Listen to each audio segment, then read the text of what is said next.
तुम्ही जर 35 वर्षांवरील मराठी पुरुष असाल आणि नियमित वर्कआउट करूनसुद्धा तुमच्या पोटावरची चरबी किंवा एकंदरीत तुमची सगळीच फॅट लॉसची जर्नी खूपच स्लो होत असेल, तर कदाचित आज मी जे तुम्हाला सांगणार आहे त्यातून तुम्हाला तुमच्या स्वतःच्या फिटनेस जर्नीकडे बघण्यासाठी एक वेगळा दृष्टिकोन मिळेल. नीट, NEAT. नीट म्हणजे नॉन एक्सरसाइज ॲक्टिव्हिटी थर्मोजेनेसिस. थोडं सायंटिफिक होतं आहे, थोडं मी सोप्या भाषेत सांगतो. वर्कआउट किंवा एक्सरसाइज सोडून दिवसभरात तुम्ही ज्या ज्या हालचाली करता ना बॉडीमधल्या, त्या प्रत्येक हालचालीमधनं बॉडी ज्या प्रकारे कॅलरीज बर्न करते ते झालं तुमचं नीट. उदाहरणार्थ, ऑफिसमधनं अधूनमधून उठून इकडं तिकडं फिरणं किंवा तुमची फोनवरची कामं जी आहेत ती चालता चालता करणं, घरामध्ये वर खाली करताना लिफ्टचा वापर न करता जिना वापरणं, मुद्दामूनच पार्किंगमध्ये गाडी लांब कुठेतरी पार्क करून घरापर्यंत किंवा ऑफिसपर्यंत चालत येणं, किंवा घरामध्ये तुमच्या बायकोला किंवा तुमच्या मुलांना किंवा तुमच्या पेरेंट्सला त्यांच्या कामामध्ये त्यांना हातभार लावणं. सोप्या भाषेत म्हणजे जमेल तेवढं स्वतःच्या बॉडीला, मेंदूला होईल तेवढं ॲक्टिव्ह ठेवणं.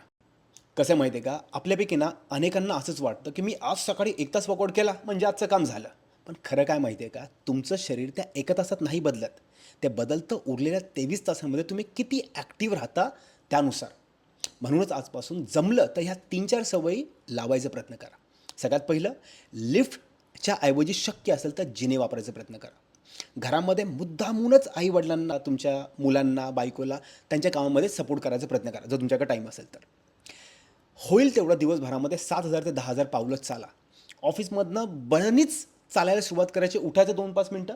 घरामध्ये घिरट्या मारा. मी सुद्धा आज पाऊस बाहेर पडतोय, मी घरामध्ये घिरट्या मारत असतो. का? कारण मला दिवसभरातली माझी पावलं पूर्ण करायची. आणि जमेल तेवढं ॲक्टिव्ह लाईफस्टाईल जगायचा प्रयत्न करा. कारण ॲक्टिव्ह लाईफस्टाईल जगणं हाच तुमच्या दुसऱ्या इनिंगचा सगळ्यात मोठा एक पॉवरफुल तुमचा वेपन बनू शकतो.